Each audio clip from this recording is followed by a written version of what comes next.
Are you a voting member of the NRA? My name is Lucretia Hughes Kubic. I will never compromise my beliefs in God, family, our country, and my Second Amendment. I am running for the board of directors of the NRA, and I would appreciate your vote.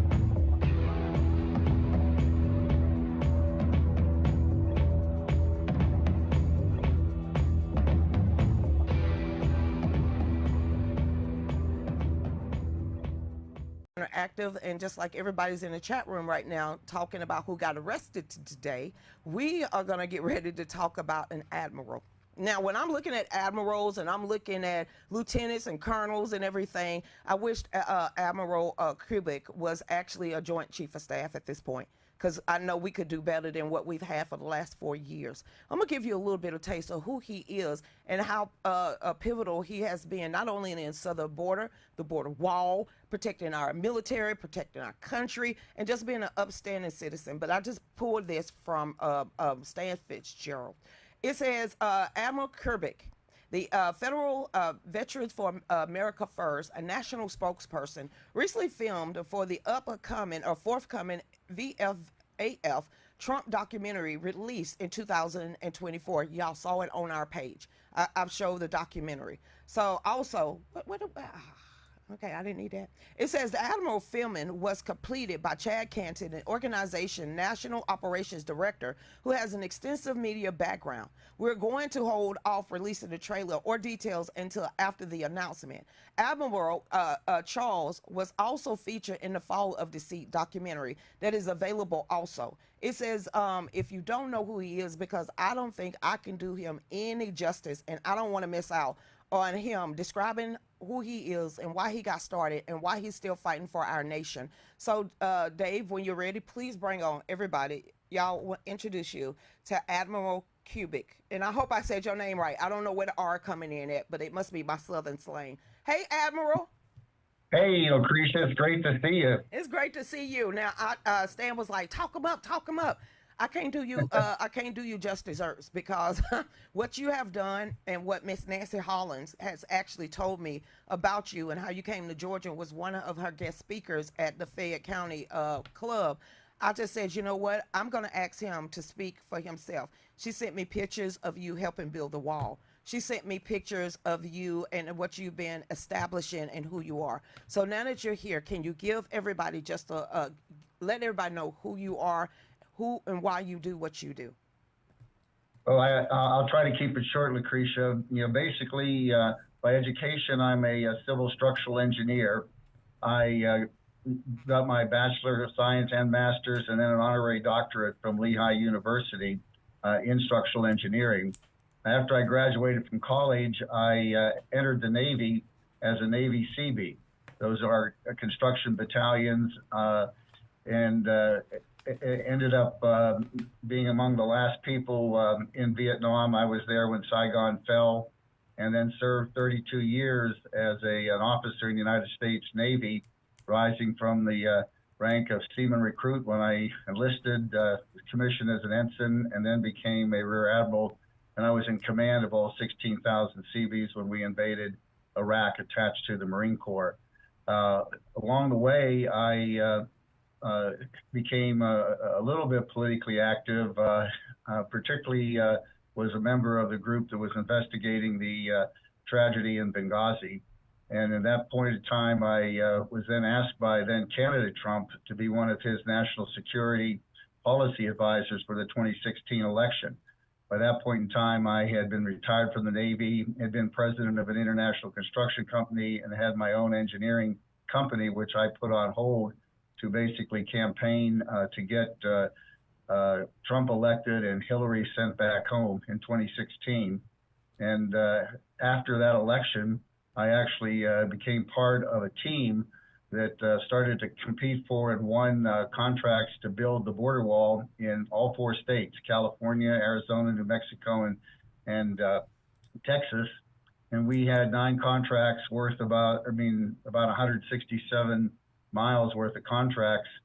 We got almost all of it done. We met Trump's goal. Our share was 140 miles. There were 4 contractors. We did 145.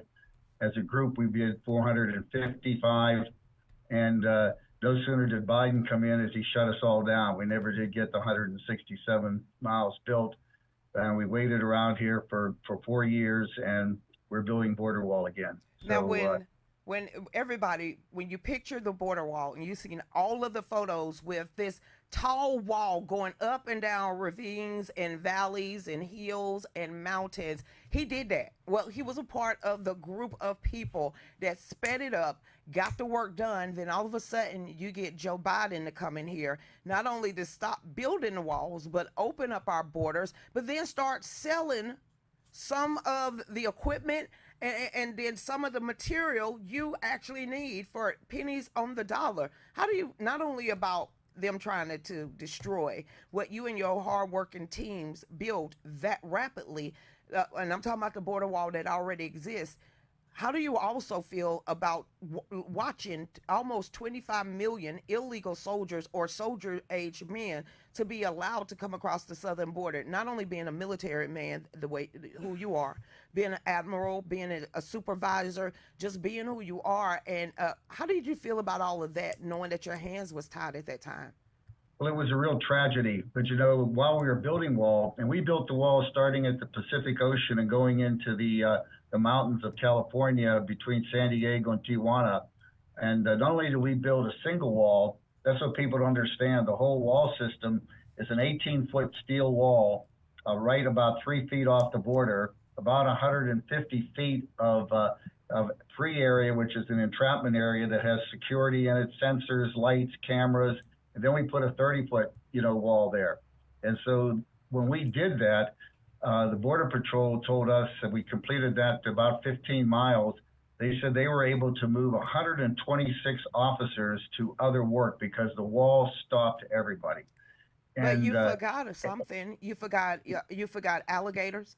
I mean, you forgot rhinos, some leopards, maybe some lions and tigers and bears. Oh my! All of that need. My husband said it needs to be a jet with no door and just hand everybody parachutes. See, that's what my husband is trying to tell. He's wanting to give you some ideas. but we're back in the business. We're actually have some contracts that have been restarted to build fill in the gaps. There were gaps in a lot of places when Biden kind of stopped everything. The cartel came and actually cut the steel and made big passageways through the wall. We're patching all of that, and we're building double wall again in certain areas. But there are also other contracts. There were about 4 contractors who were competing for this work. Some of them are still stopped, and they can be restarted quickly to begin to build the wall as quick as possible. We need about 700 miles of wall. There's about 450 plus or minus left. So we only have about 250 miles of wall to build with 4 contractors. That can be done very quickly, but we have to break through the procurement, backlogs and things like that. And plus, Congress is going to have to fund it. So we're moving out with the work we have, but we can do a lot more. And it is going to be, a necessity because we can't keep playing catch and release. We have to stop them from coming. And by the way, these are not just, people who are, looking for a better life. We faced armed resistance. We had armed security.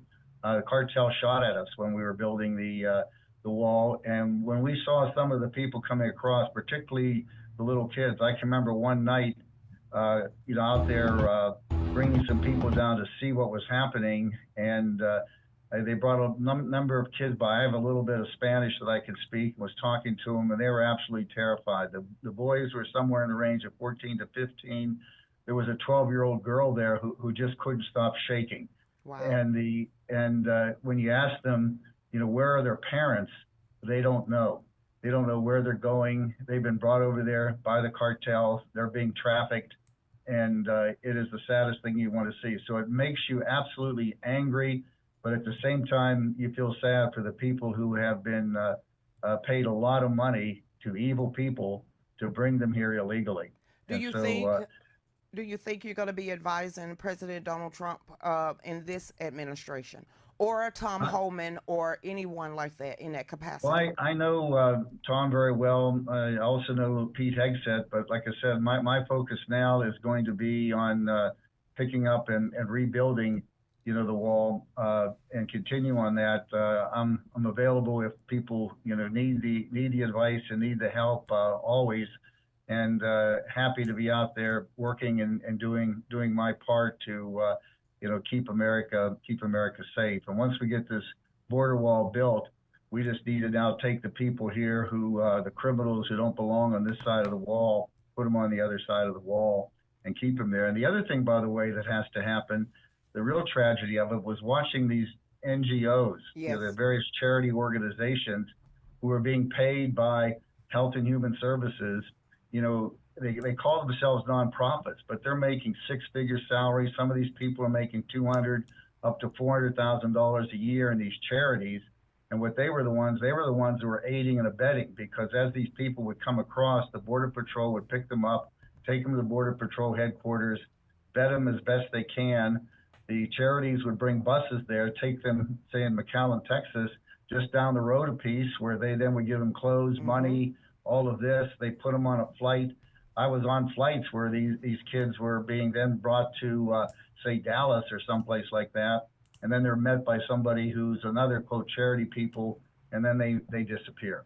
Then So, wasn't it in the news that they just recently found, what was it, 80,000 or 30,000 children, illegal children? And I'm thinking it was in New York or somewhere in the Northeast. I think they said they have addresses and they know the whereabouts, but we're talking 300 to 1,000 or more that were trafficked in this way. So there's a lot of things that can be done very quickly. We're bringing more force to the border, and that force is necessary.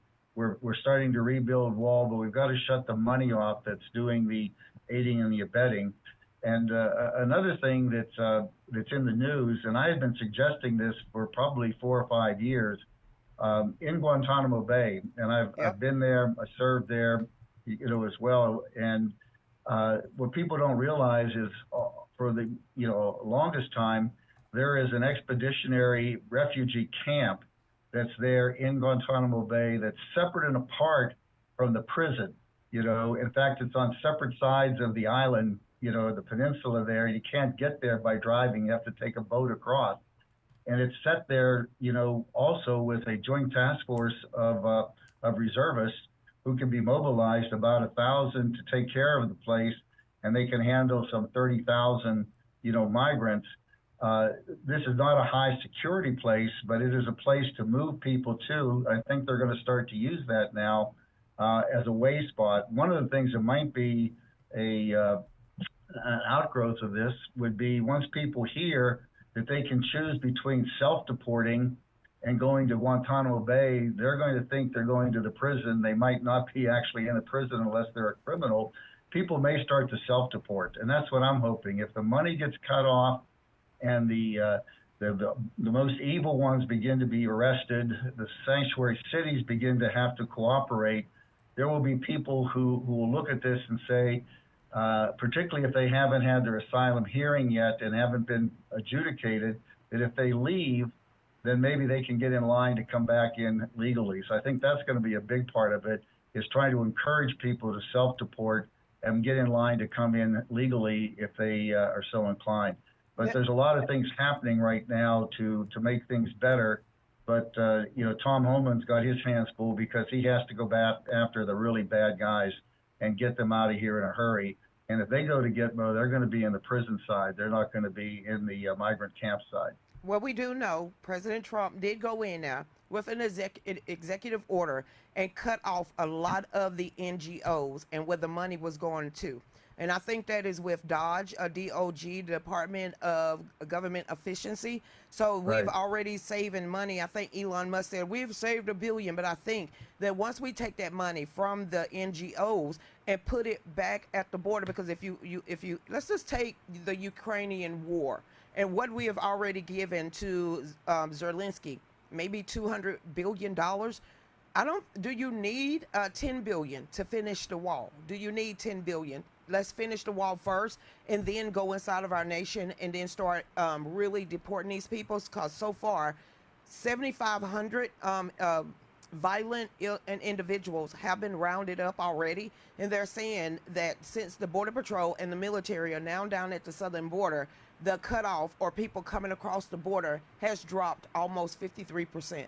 So do you think taking that money, or Dodge Efficiency Office taking the money from the NGOs and then allocating it to the border, you will get the rest of the 400 miles finished in a rapid time, and then we could focus on the criminal element within inside of America?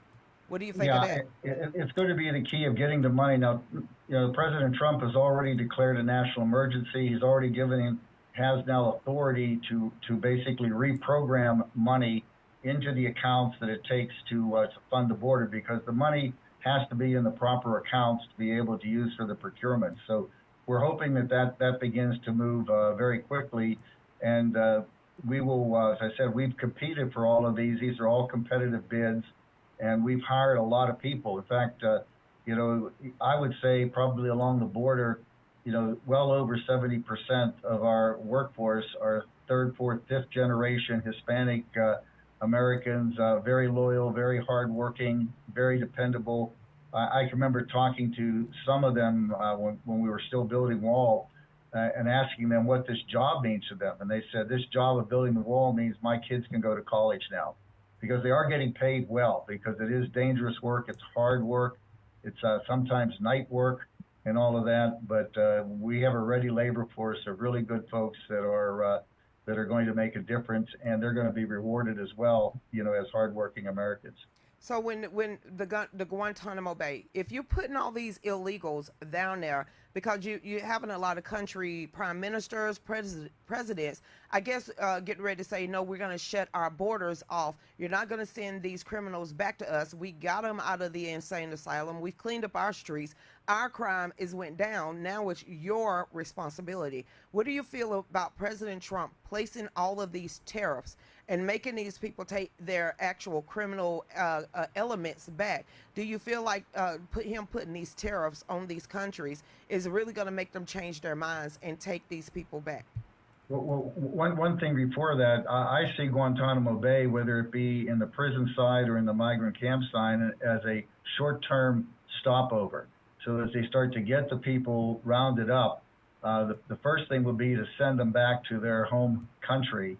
If there's a problem doing that for whatever reason, then there's some place to put them, so they aren't sitting here in the U.S. in a tent camp as well. My name is Lucretia Hughes As far as Kubic. the tariffs, I think the denying countries the right to do business, to compete economically, to sell things to us is a really big hit, particularly on the wealthier people in those countries, the people who can focus their political leadership. And I think he knows exactly how to use it. And that and other types of pressure, I think they're going to cave and take the people back and put them back in the prisons where they came from. Now I gotta ask you about Zelensky, because right now he is very upset.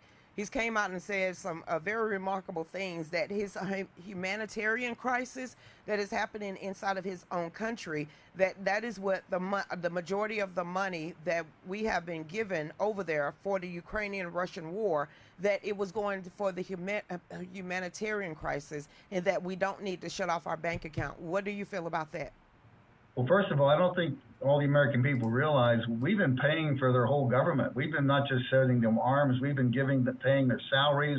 We've been basically bolstering their economy with free cash that we've been giving to them. And that really has to stop. One of the things that we would need a whole session to go into it on Ukraine, I happened when I was on active duty, was involved in settling the war in the Balkans, Bosnia, Herzegovina, Serbia, Croatia, Slovenia. That war was settled with the peace accords in Dayton, called the Dayton Peace Accords. And there was things that had to be done to basically facilitate redrawing that map and getting the warring parties separated and allowing people to live, in safety in their own regions of what was Yugoslavia. I think there's some lessons learned in the Dayton Peace Accords that need to be applied to the situation in the Ukraine, and you have to start back. The people have been fighting over the Ukraine since I think the Vikings showed up there and ran into the Huns in like 400 AD. And I think we need to look at this realistically and apply some of those lessons learned. There's going to have to be give and take on both sides, And one of the ways, I think, to get them to realize that they're tired of war, and that's what happened in the Balkans. People got tired of war.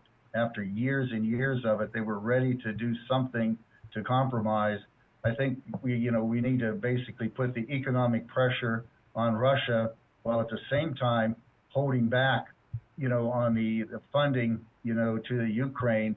So they realize that the only viable option for them is to come to the table, and then President Trump, I think, can get them to all look at the realistic, situation is there. And my thought is, at some point in time, there's going to have to be some compromise, some redrawing of the map, and maybe even some areas that become neutral zones where people ultimately can vote whether they want to be part of Russia or part of the Ukraine in the long term. But the fighting has to stop, the destruction has to stop, and sending money has to stop. We need that money, for other things here in our own country. So there was Tulsi Gabbard is going through confirmation right now. It's one particular video that she did. Somebody did a reel on it, but she came out today.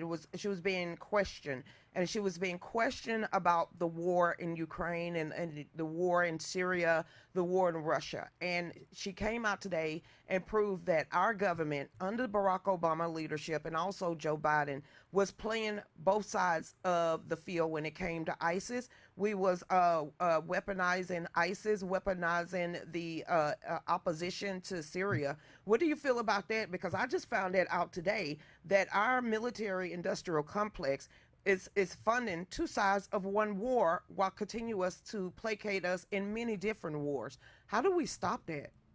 Well, first of all, I think it's clear from history now that President Obama and his Secretary of State Hillary Clinton were behind the Arab Spring, behind all of these, revolutionary acts that were basically perpetrated by the Muslim Brotherhood that created all this turmoil in the Middle East, including, the complete disaster of what happened in Libya, and that's a whole other story.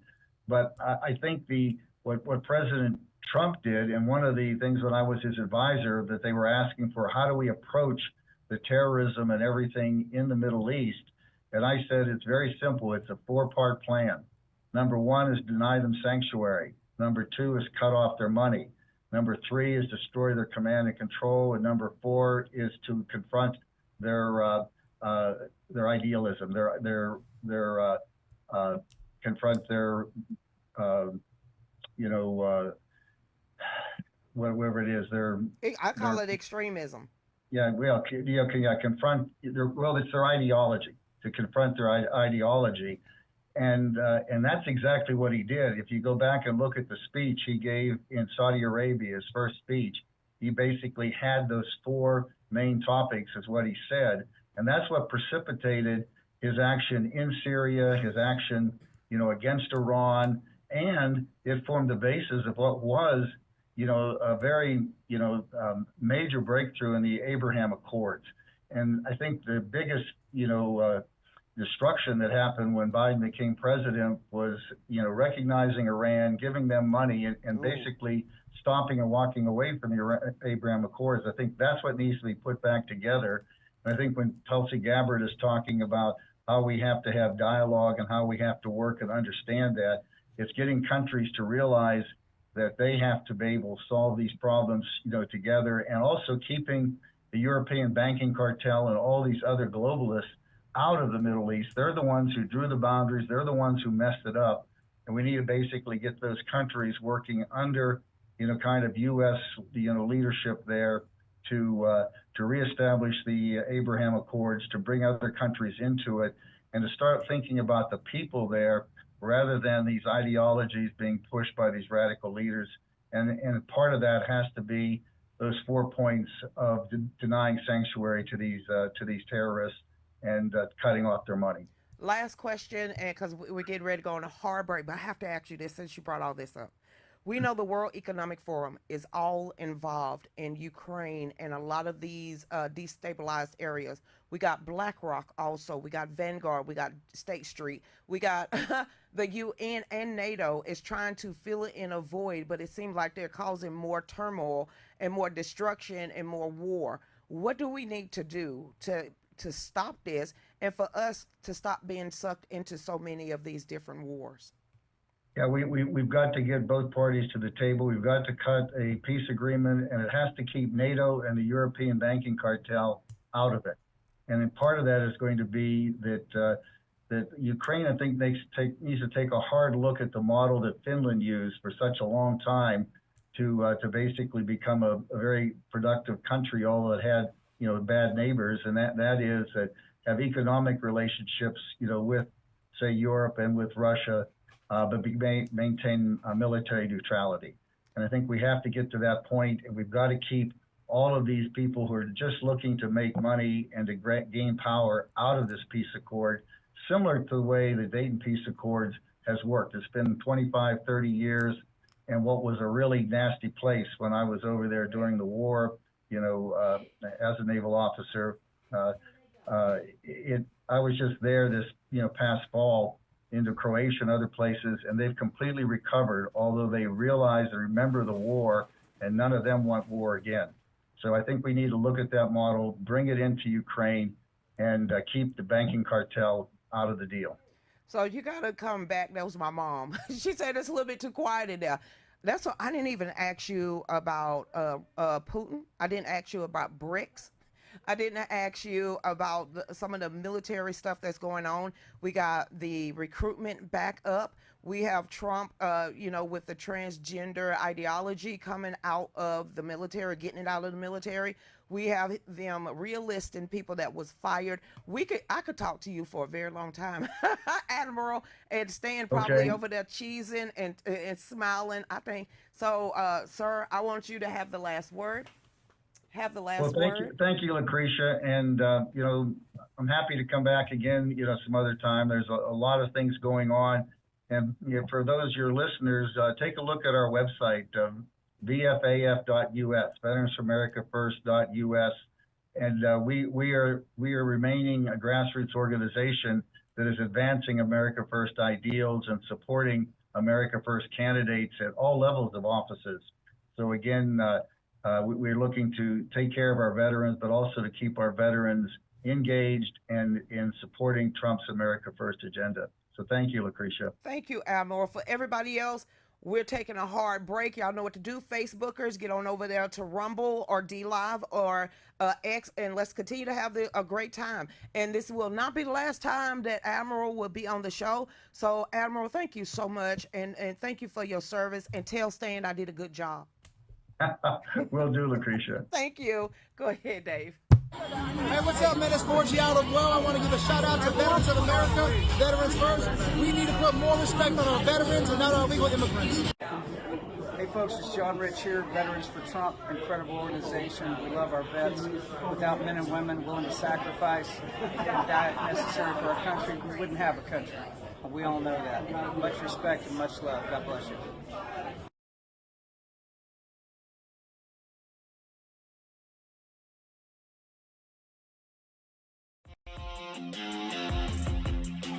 Are you a voting member of the NRA? My name is Lucretia Hughes Kubic. I will never compromise my beliefs in God, family, our country, and my Second Amendment. I am running for the board of directors of the NRA, and I would appreciate your vote.